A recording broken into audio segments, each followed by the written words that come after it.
Turf Talk with Drew Miller. For the first episode between the collaboration of Tiger Turf Talk and the Pioneer Athletics Groundskeeper Chat, we have 3 prominent high school turfgrass programs across the country on, where we have the directors, including myself, Josh Broadfidge, and Kevin McCaffrey, all across the country from Florida, California to Virginia.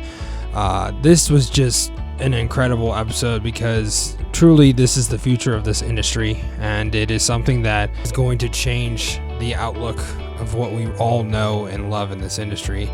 Students at Costa Del Mar High School, Bartram Trails High School, and Brentsville District High School are going to be the future leaders of this industry, and they're going to be able to showcase from such a young age.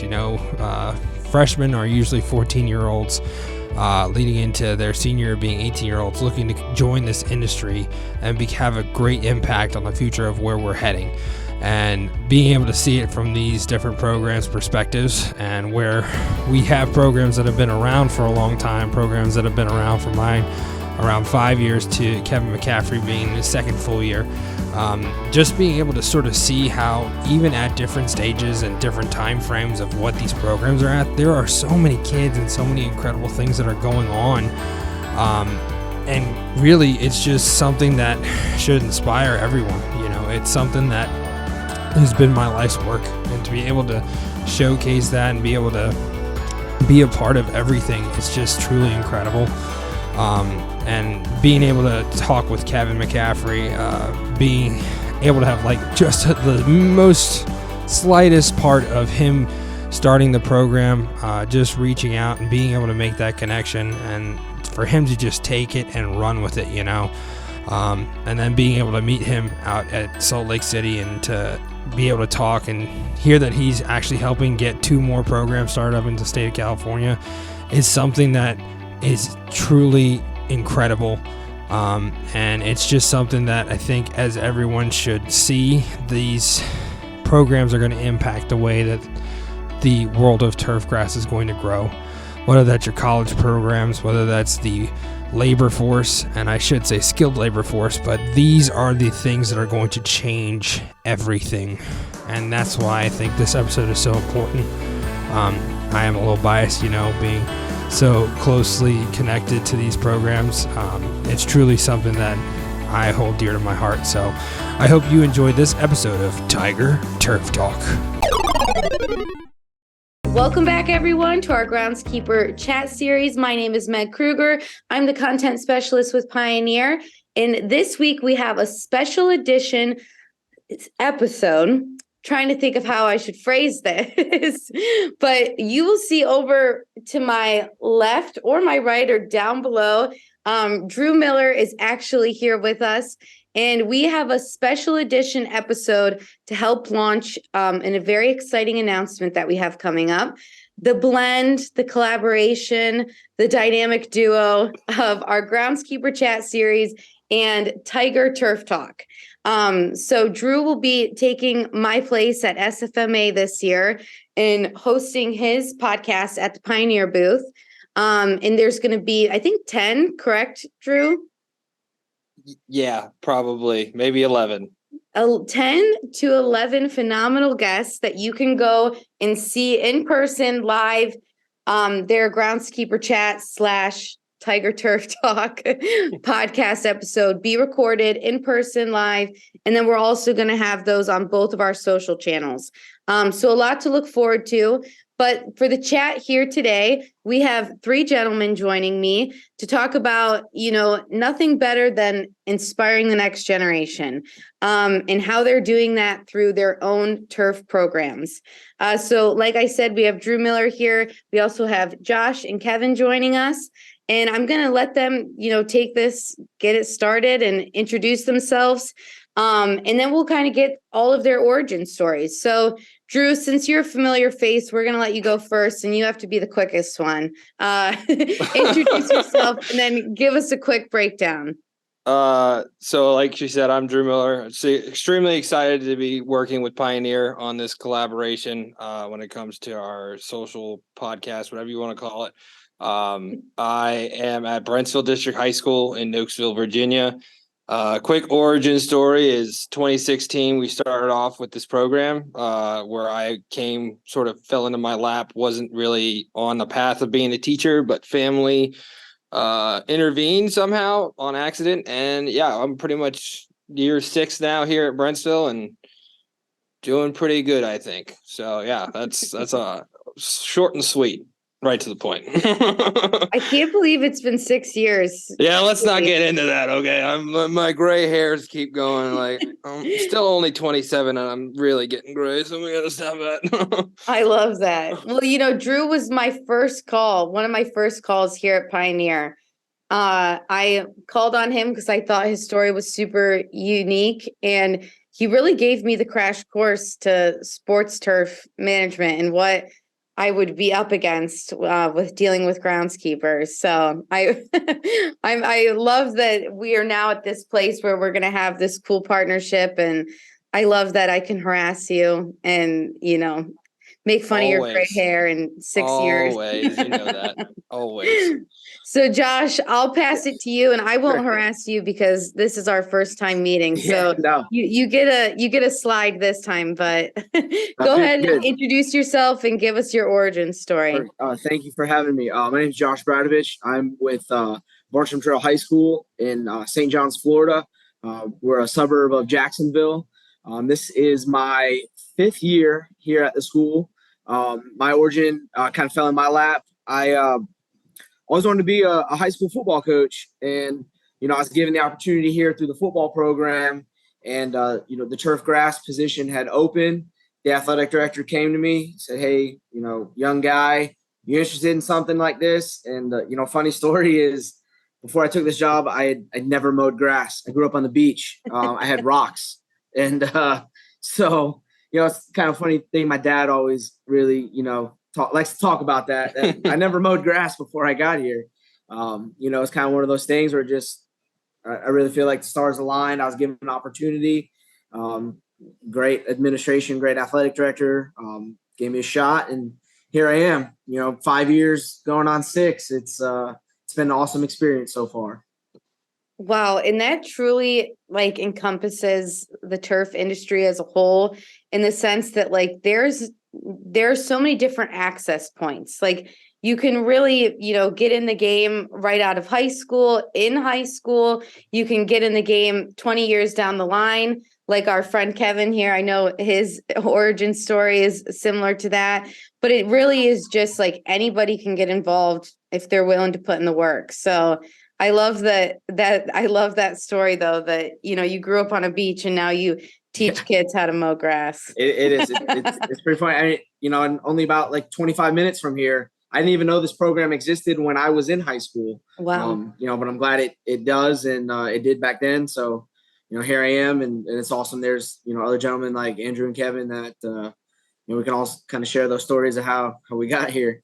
Definitely. So yeah, tell me a little bit about that, because I saw recently on Twitter you were giving a shout out to the gentleman that created the program. How long had he run the program before you took it over? Mr. Griffin, he actually started it. I believe the second year the school was open. So we'll go ahead and say 2001, 2002 is when he came in to position here. And, he was actually here through some really exciting times. We were fortunate enough back in 2004, 2005. We actually hosted the New England Patriots for the Super Bowl. They actually practiced at our school, on our field. Wow. So the NFL came in and put this grass in, and, Ronnie was here for that and got to really see all that transition through. Still to this day, the field behind the stadium, we call it the NFL field. They put that in just for Adam Vinatieri to kick. So it's the same, Bermuda 419, and they put down. So Mr. Griffin left in, I think it was 2017, 2018. He had to, kind of take care of himself, and decided to move his profession on to his personal side. And that's when I was approached and was given this opportunity. So, I got to give a lot of credit to Mr. Griffin. I know you guys see the cool, in the background, Andrew pointed out, that's a credit to him. That's little my ode to him and nod every time I come in here and see that. I like to give him a shout out and praise for really getting this started. And I was just fortunate enough to come in and get the ball going and keep it going in the fashion that we're doing.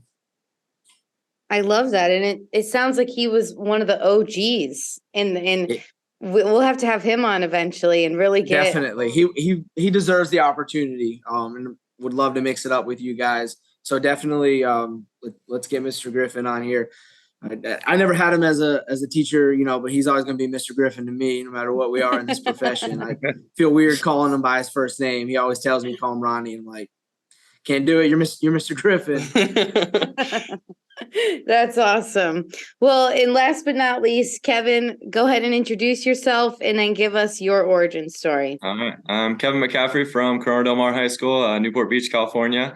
We're a new program. We just started last year.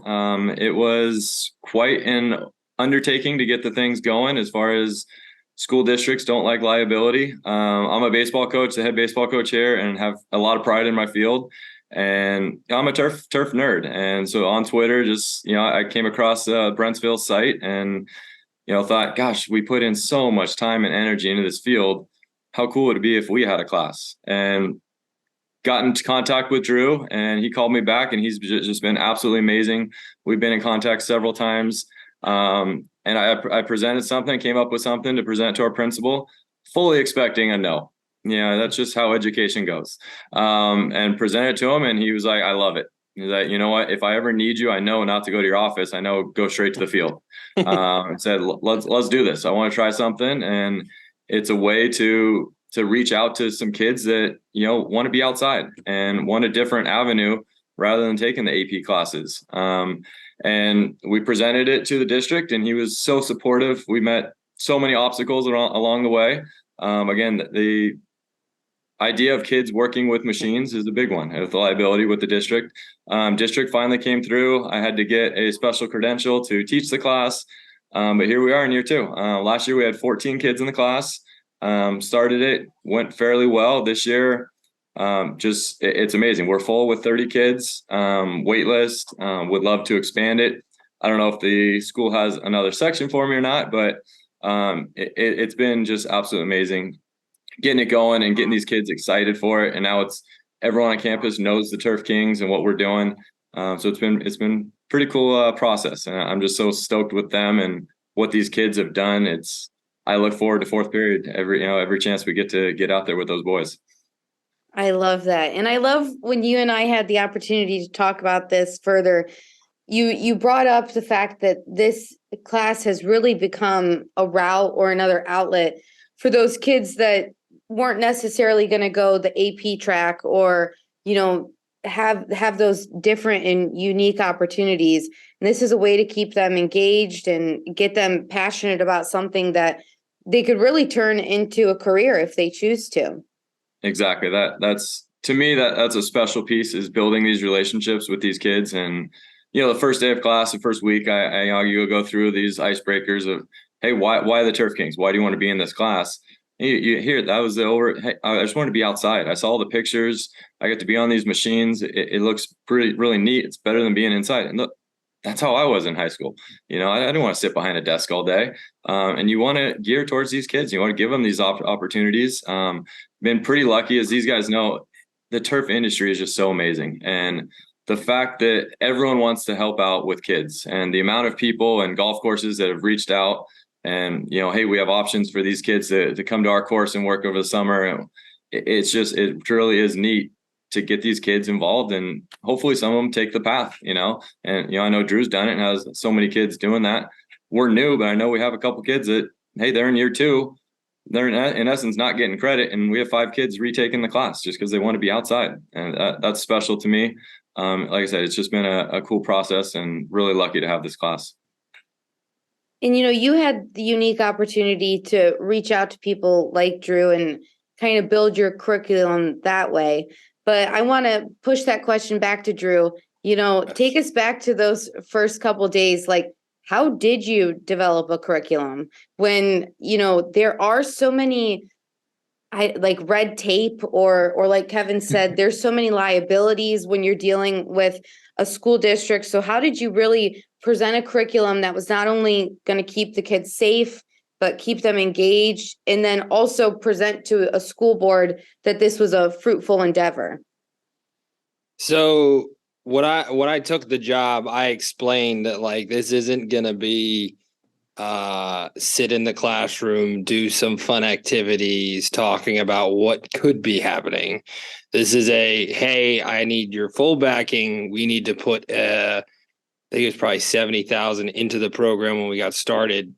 Equipment, everything needed, and it was the bare bones of anything you could think of. Like it's usually what an athletic director has, but like I said, when I interviewed, I was like, this is going to be a full-fledged grounds crew, and I really pride the fact on that. What I developed was something that was a hybrid between what my experience was when it came to being in a college classroom, where you obviously get to learn the specifics about turfgrass and the cultural practices and the benefits of all these things, but also teach the kids all of the standard industry practices in the classroom, because that's where it goes leaps and bounds over any other classroom in the school building. I don't care if you're AP, I don't care if you're the highest of the high. You can do all those things, but if you have a kid who comes out of high school, out of one of our programs, who has spent the last 4 years learning how to maintain a baseball field, understand how to pack a mound properly, water moisture management, you could get a job offer from a professional team like, hey, I don't want you to college, I want you here now. Like that's 100% what could happen, you know? And I think when I was developing the actual curriculum, I always put emphasis on the performance-based assessment. It's not about knowing what the process is. It's about, are you able to perform that process? And by having that sort of in their mind, and I know with Josh and everything he does football wise, and they have a little bit of a longer growing season than us up here in Northern Virginia, it's you're hitting the ground running day one. Like you don't have time to get in the classroom and go over little things like that. Obviously, safety things are done and whatever that is, and it's different for everyone, but we are working day one until, I mean, we had a game 2 weeks ago. Like it's we go through all those motions, and then when you come in for like the winter, which these guys don't have, lucky, when you come in for like the winter, you start going over why you did certain things. You go into the specific types of Bermuda grasses, how there are different cultivars, why they're different, how they came about, all these different things that they are questioning as they're performing the task. So they already know everything hands-on. Now they're going to be able to impress their employers even more because they actually know what they're talking about when it comes to the actual performance part. And that was what I always stressed. I said, this is happening. Like, you don't have a choice. If you're going to kick me out, because I'm not here to go on a PowerPoint slide every single day discussing these things. And I'm not here to have a fun little Play-Doh activity, whatever, to go over this. We have certain things that happen like that just to like reinforce some knowledge-based thing, but it was performance because that's where the kids buy in. Everyone always asks me, like, why do you think these kids love it and do what they do? Well, they're seeing their creation come to life. That's where education falls short. We have so many classrooms that talk about the process, talk about how to do it, have them do a little bit of it, but never actually show an outcome. So the kids can sit down and come up with the design, and Josh, they have some really incredible designs with the BT and the shading and everything like that. If he goes over that and how to do it like on a chalkboard and then doesn't do it, no one's going to care. Like that's the whole point of our classes. And I think they would agree with that. But that's what it's always been since day one. And I've lived by that rule, and it is panned out somewhat, I think, up to this point. I'm going to stop babbling though. So. Well, no, that really was eloquently said because, you know, as much as a groundskeeper is up against when it comes to weather or resources, labor, then you guys have the added element of 15-year-olds, 16-year-olds. I mean, that is a challenge within itself. So That's really one thing I tell a lot of groundskeepers is like, hey, we have a lot of things go wrong. And you guys got to understand that the reason they're not doing it wrong on your field is because they did it wrong on our field. So, True that. sorry, didn't mean to interrupt. No, and it's so true. And it also just, to have them buy in is probably the first step to make sure that they, understand why this is, up to them and really empower them with that kind of responsibility. But also I have a follow-up question, but I'm going to shoot it to Josh. How, you took over a curriculum that you mentioned had already been in place, but, with each new wave of students or each new class, how do you have to really cater that curriculum to fit the needs of the students? Whether that be just because each new year it's a different group of kids, or just the time that you've seen in the last 5 years, how do you really have to make sure that the curriculum adjusts to the students in your classroom? One of the good parts about that is, I've also been lucky enough to have students want to return. So I don't just per se, my second period is not all beginners. My second period has second year students, third year students. I've been lucky enough. Now I can say I have 4-year students. When I started, I had 3 periods. I had fifth, sixth, and seventh. I now have 6 in a 7-block day. So my first period is I really, it's a game plan. Figure out, what needs to get done. I can kind of organize things. I make my list, and I can start shooting. Second period off to do one thing. Third period knows. Pretty much had it down to a science, which is good when we reach back and talk about developing the curriculum. I've had young men and young ladies that were fourth period. They know on a Thursday we do hash marks. Well, now in second period, they know there's a different aspect of how we get, per se, the field ready, or, where to go use this equipment because it's easier to use at this time of day. We have a particular time between August to just recently. It may rain at any time of day. And down here in Florida, you don't know when it's going to rain. So, you play the weather into your curriculum as far as, what you teach them to do and how to use certain things, or when you're able to do that. I had 2 hurricane breaks this year where I'm blessed enough to have students that were willing to come on a Friday when we play and there's no school. And it's hard to get a 15, 16, 17, 18-year-old kid to, put this thing down and go to work. And, that's a great thing, though. They can use that tool where you can show them with their phone where, technology is a big part of what we do now, where, you can say, hey, look, I got this video, or, check out this link, YouTube. When we went through COVID, that's kind of how a lot of stuff was done. Was I did a lot of research and had to provide them with, resources to, change through what they can do at home until they got back here. And I kind of rambled off on something different.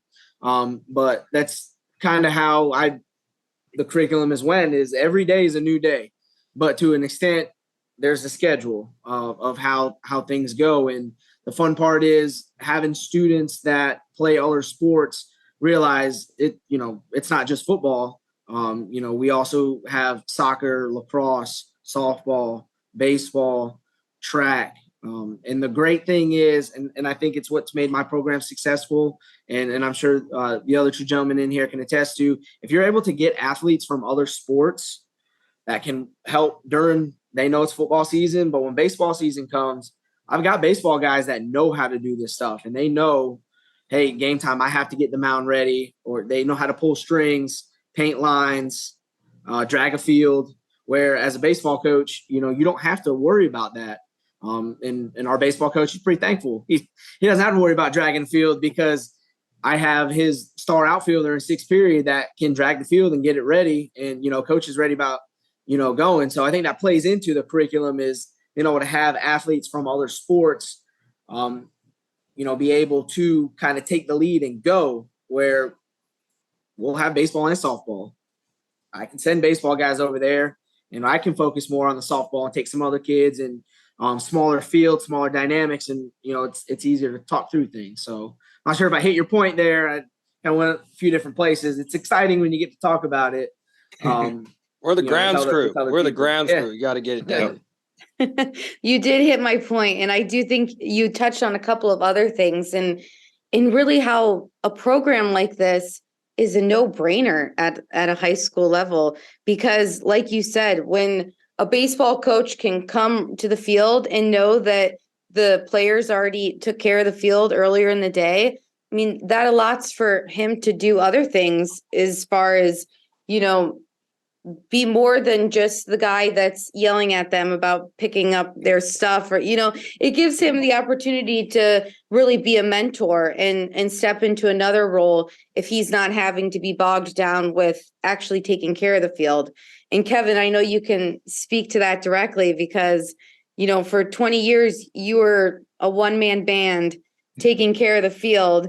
And you just knew that kind of pace was not, you weren't able to maintain that if you wanted to have your family and everything. So talk a little bit about how, this program has really been the solution to just making sure the field could be taken care of.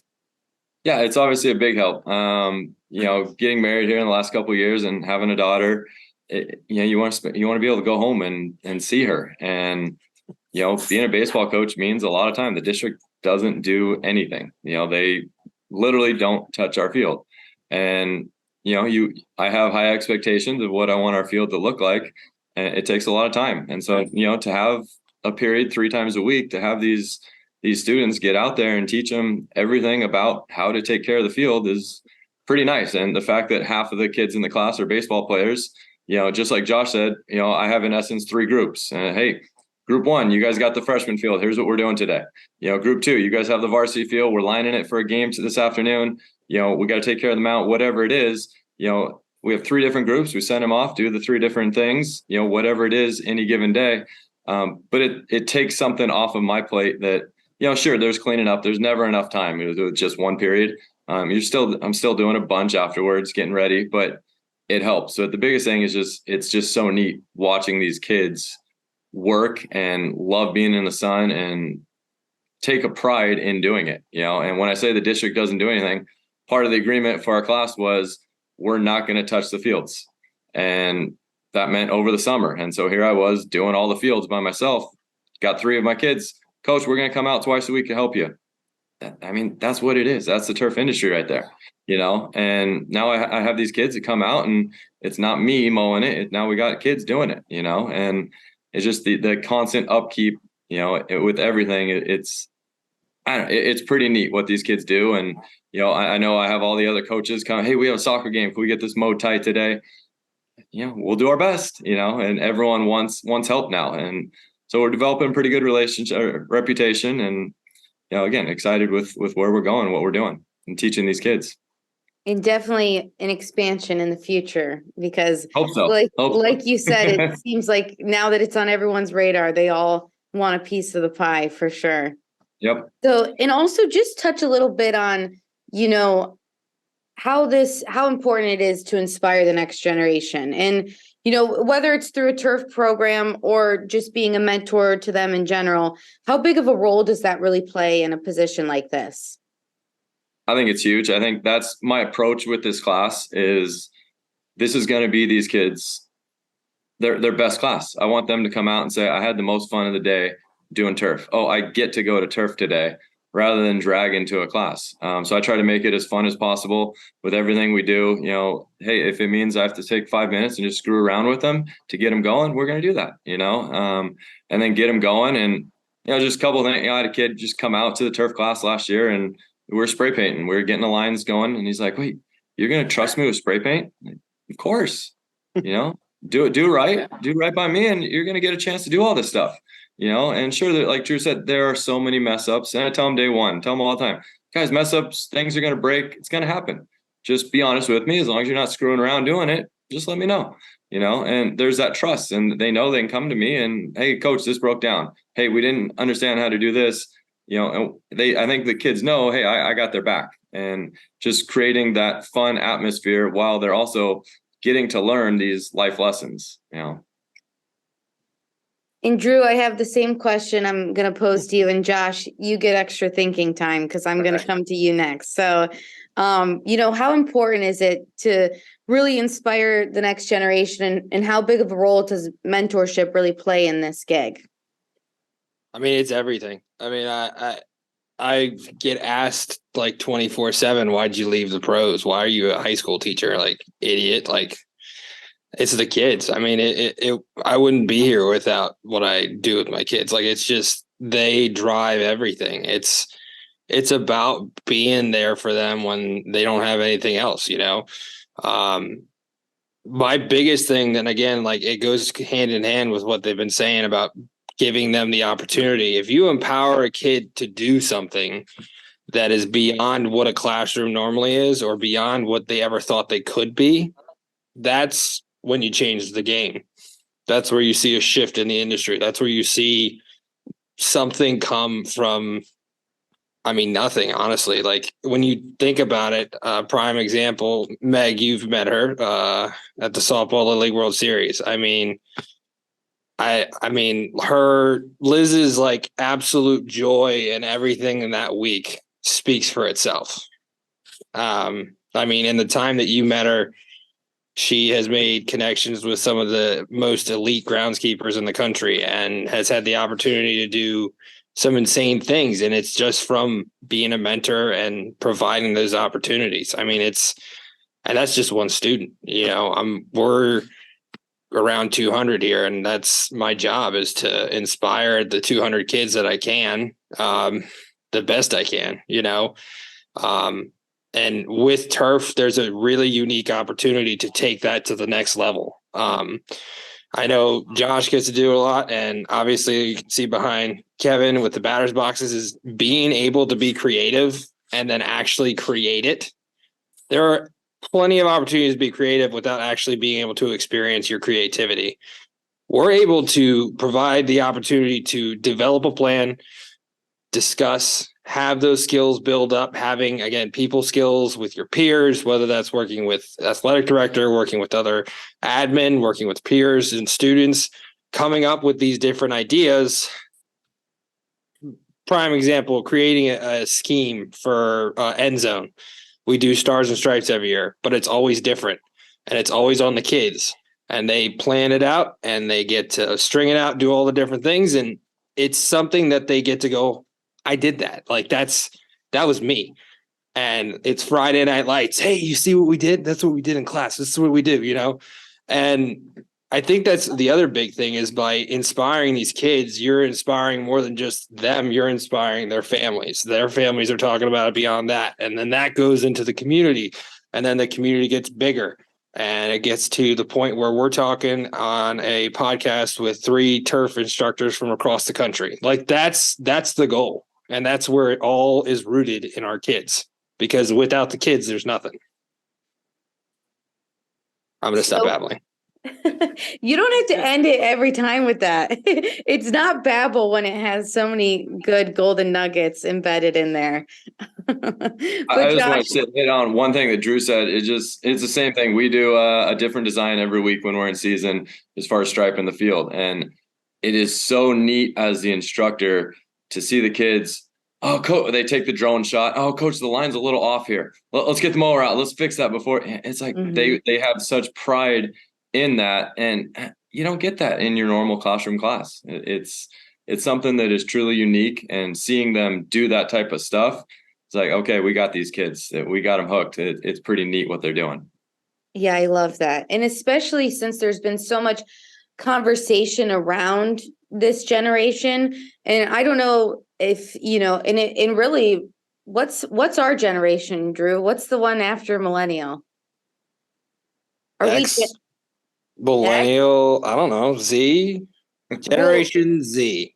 Whoever we are and whoever the kids coming up right now, they've got a bad rap, like that they don't want to work. I think every generation has a bad rap in the eyes of the generation before them. True that. To be honest with you, and I think that's where it's lost. I call them the TikTok generation. Yep. All I want to do is make money off videos doing nothing. Like, there are so many kids out there that it's just not true. You know, Yeah. you've met Liz. She wouldn't stop working during the middle of like the break time. Like it's just a never ending thing that there are those kids out there that want this. Sorry, Yep. I'll be quiet.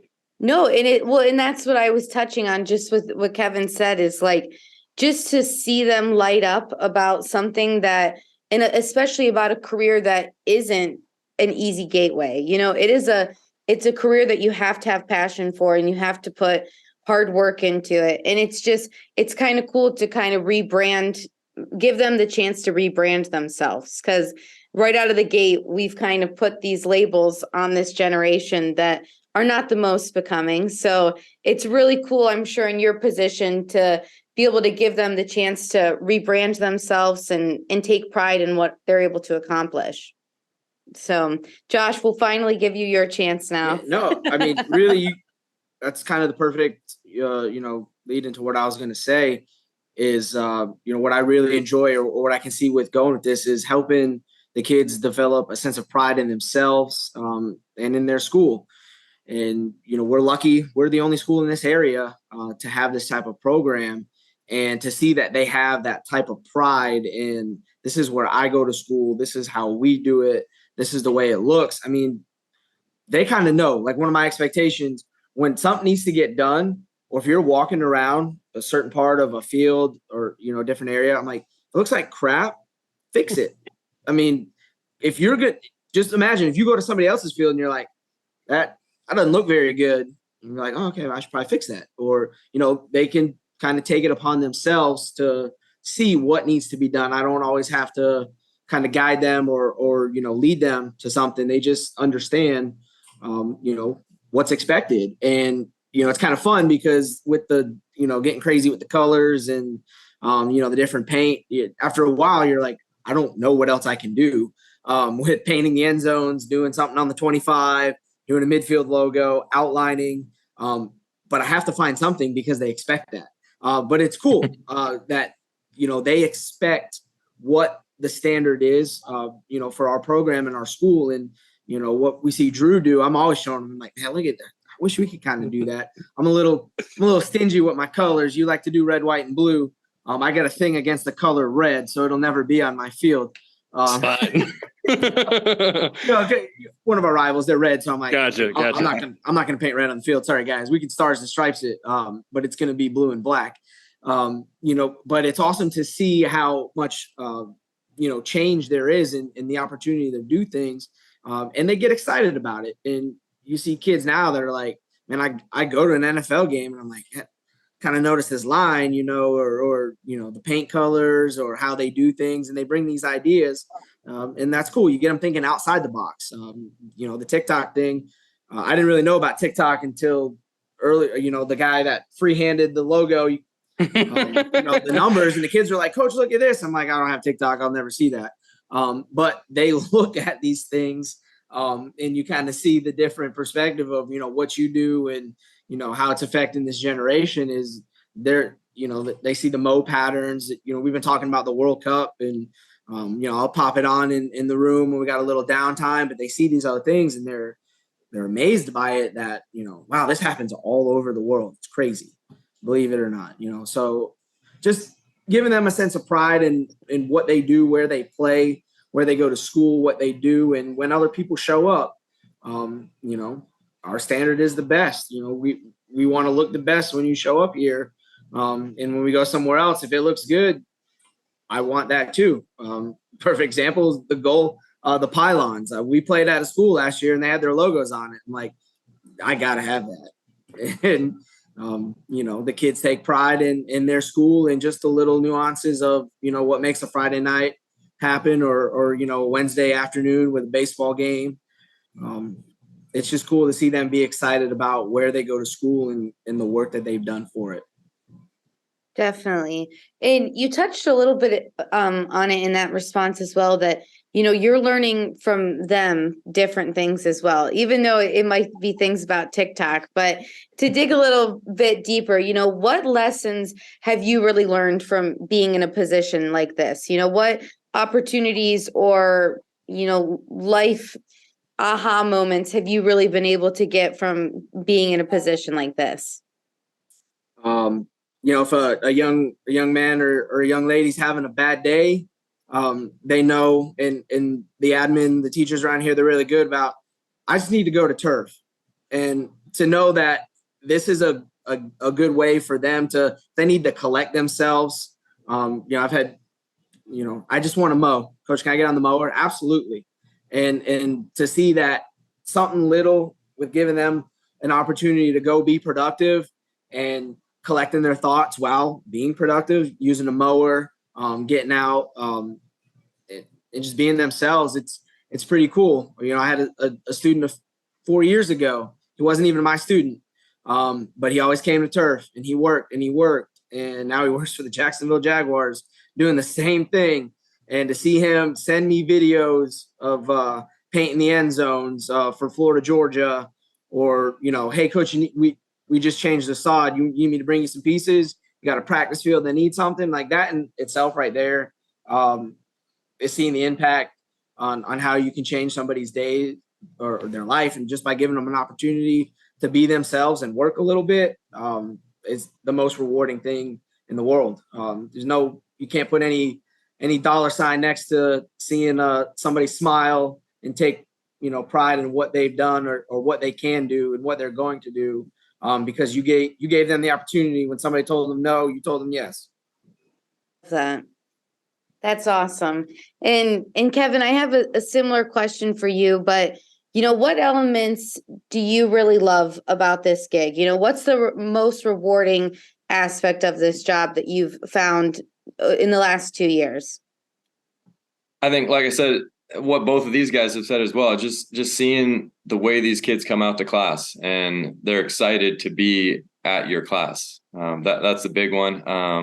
When we get into baseball season, when the overseeding process we're doing the overseeding process right now, when that ryegrass starts to pop, and they want to, hey, we've been talking about striping all that, and now we get to stripe some grass, and we do assignments where, hey, they got to go on the internet and find different ways they're going to stripe the grass. And just to see, oh my gosh, they get with their group and, no, let's do this one. No, let's do this one. Just that buy-in, again, that there's not that excitement about many other classes, and they just get going. And to go back to your question you just had with Josh, something that I think I've learned though is patience with these kids. You got to slow down. Everything they want to go 100 miles an hour. We got to slow them down. Same thing. We just lined soccer 3 weeks ago for the first time, and had to grab them. Like, is this our expectation? Is this line perfectly straight? Would you guys want that? You guys know how to line a field. Let's get back to what we do. This is our standard. This says Turf Kings on it, and that's not what we want. And you get them back, you slow them down, and get them back on track. But yeah, it's just, I just can't say enough about the program and what we're doing for these kids. And I'll give Drew the opportunity to touch on that question as well. Just, what lessons you've learned from the gig, or if you want to go a different route and talk about, the most rewarding element of the gig. Yeah, you give me too much to talk about. But the big thing is the rewarding part about everything is the kids. And again, I keep going back to it, but like Josh said, when you see your kid take that next step just because of something that happened in a class that you're teaching, there's nothing more rewarding than that.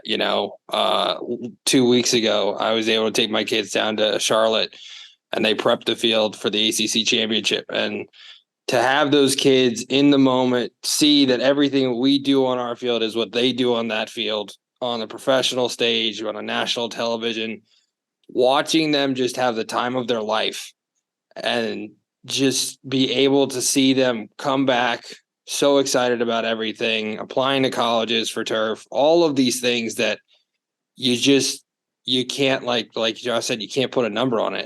It's truly everything, and the reason why we got into teaching,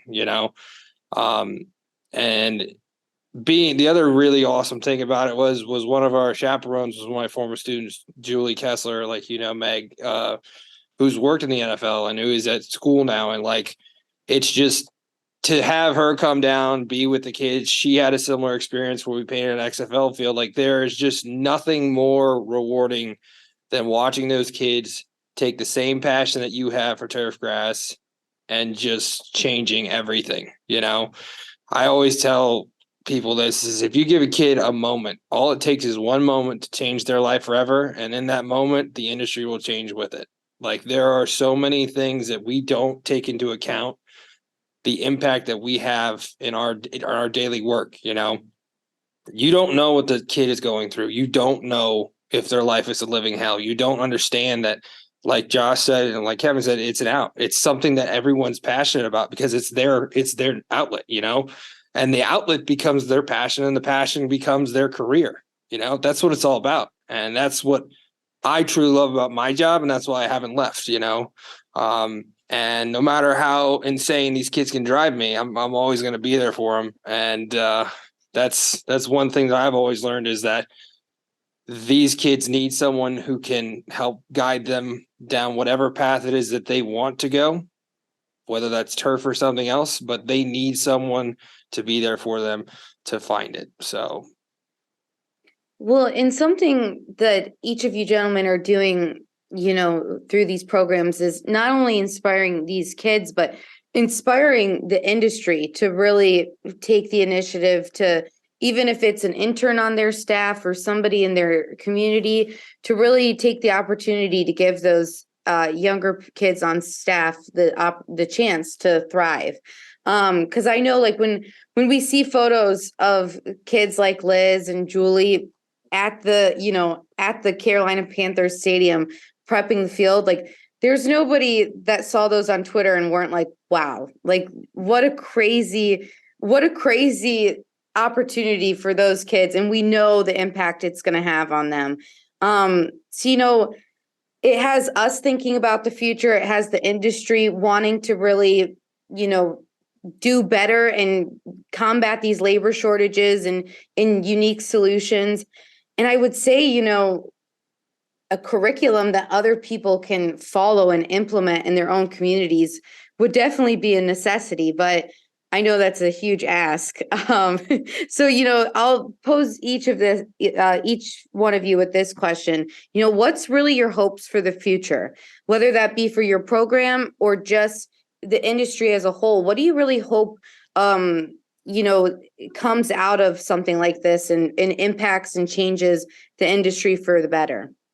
And I'm going to pick Kevin to answer that question first. Sorry. I think no problem. Big one for me is continue to grow, assuming the school allows it.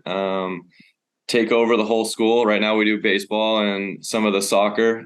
Just take over all the athletic fields. Have our Turf King standard everywhere.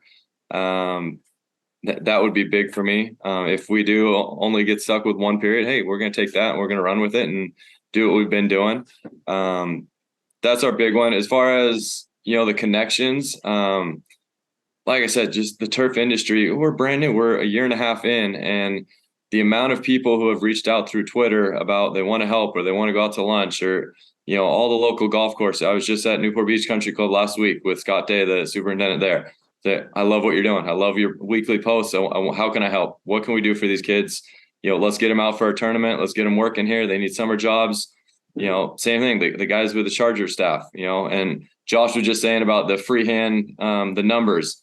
I was one that videoed that. That was Andy from Athletic Applications, spraying that. Awesome. That type of stuff. It's, getting our kids the opportunity to get out there. Again, we're brand new. These guys have been doing it, and they have kids that have gone through to the next level. We're still brand new, but that would be the ultimate goal, is to have a kid who, wants to go work for Jordan at UCI on their baseball field. And same thing. Hey, give me some kids over the summer. And we're going to have that this year, and getting kids that are out in the industry that, it's neat when they come to you and say, Coach, you talked about this. Is there any way that I can maybe be one of those guys? Like, that's it right there. That's the, I got it moment. Like I said, having those couple kids, Coach, we see you're mowing on the sun. Can we come help you? That's what it's all about. And, creating those relationships. And like I said, the relationship with the industry, these guys know, and we don't have a budget. The school doesn't give us any money. It's all through baseball, and stuff breaks down all the time. And you get older equipment with what we're doing, and to have the country clubs and the golf courses step in and send over their mechanic because they're going to fix it for us for free and that type of stuff, it really is neat. And hey, anyone in the industry, you want to give back to these types of classes. We'll take anything and everything and we'll put it to good use. That'll be the call to action at the end of this.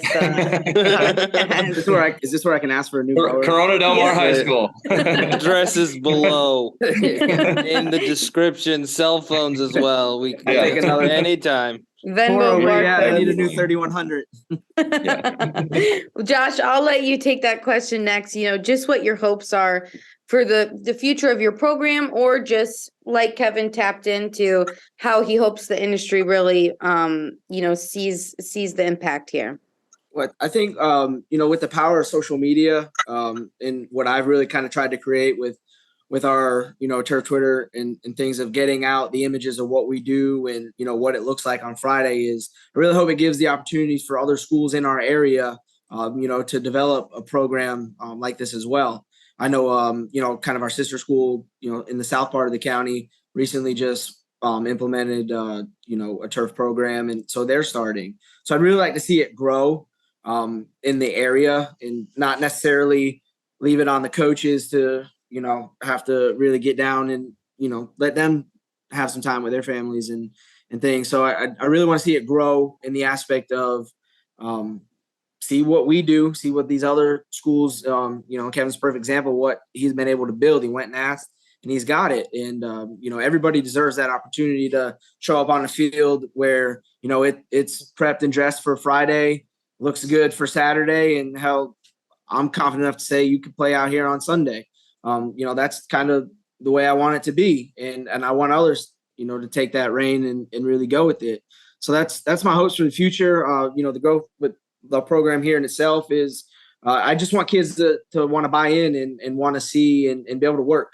At the end of the day, all three of us can attest. So we can't do it on our own. As good as that final product looks, and everybody wants to say, "Man, you did a great job." I will never say, I can take that credit because we can't. There's the tons of little hands and feet that hit that grass and help get it going. I may paint a nice straight line, but I can't paint all those numbers and all those logos. I can't cut the grass. It goes to those kids, and that's just the great part of having it is you can rely on somebody that, as we were talking about earlier, the generation where some people may have given up on them. I know I have kids that can come and can fix something, can mow something, can paint something. I just have to be here in a sense. I have to be adult supervision. They can do it. They can get it ready. And that's pretty cool. As much as I'm like, no, don't let me do that. Like I gotta let them. You gotta let them do it. And they do a great job, and I'm proud of them for that. So. That's awesome. And yeah, you can even, take up your TikTok game while they're on the field. You could I might need to start one. I feel like I think we need a turf TikTok, but I don't need them dancing with stuff yet. I don't want to. Everyone needs a turf TikTok, that's for sure. And last but not least, Drew, I'll hit you with that question. What are your hopes for the future? I think both of them hit it right head on the nail. I said that right. Okay, good. Growing the presence of high school turf program has been a passion of mine. Being able to help Kevin in a way I didn't really do much, but like being able to have conversations with people. And I mean, I've had conversations with school districts in I don't even know how many states. It's been insane, which being able to bring that to the next level and having more programs like ours, all three of ours, that's how we find that next generation. And I think I've said it a lot is that the biggest untapped potential market of workers, employees, industry leaders are high school athletes. Everyone loves the sport they're in. Everybody wants to stay in that sport. 98% of them aren't making it to the next level. Even though there's thousands of programs, there's still 98% of high school athletes aren't going to college for it. So how do we get them to stay in their sport? Take care of the field that they love to play on. Like being able to find that next generation is what our program is all about. and being able to help people. And we actually help when we can with the curriculum best I can. I've written a couple and I've sent out. I mean, I think Texas A&M has now that they're handing out to Texas schools and whatnot. It's just everything that we can do to help. That's what we're working with. Being able to make connections. One of the biggest things that I love about this industry is just being able to come on this call and talk to everybody here. Like this is how we change things. Getting out and talking to people, having a voice. That's why we started the podcast. Well, COVID helps with that. But like, again, the reason we have a podcast is so we can have people have a voice and a story behind their name. There are so many incredible industry professionals that even from a simple little podcast can bring kids to this industry. That's why I do what I do. And that's why we have created this program. Personal program goals for Brentsville. I think I've talked about it a couple of times, but we're hoping to develop the first ever high school research center. So when we have that research center, we're going to be taking over those AP classes that they all think they're superior to us. And we're going to be actually conducting research-based trials that they're going to get a college credit based off the fact they're working with the Virginia Techs, the Penn States, Texas A&M. We have people who have already dedicated resources and the specific trials that they want us to run with our unique location in the transition zone.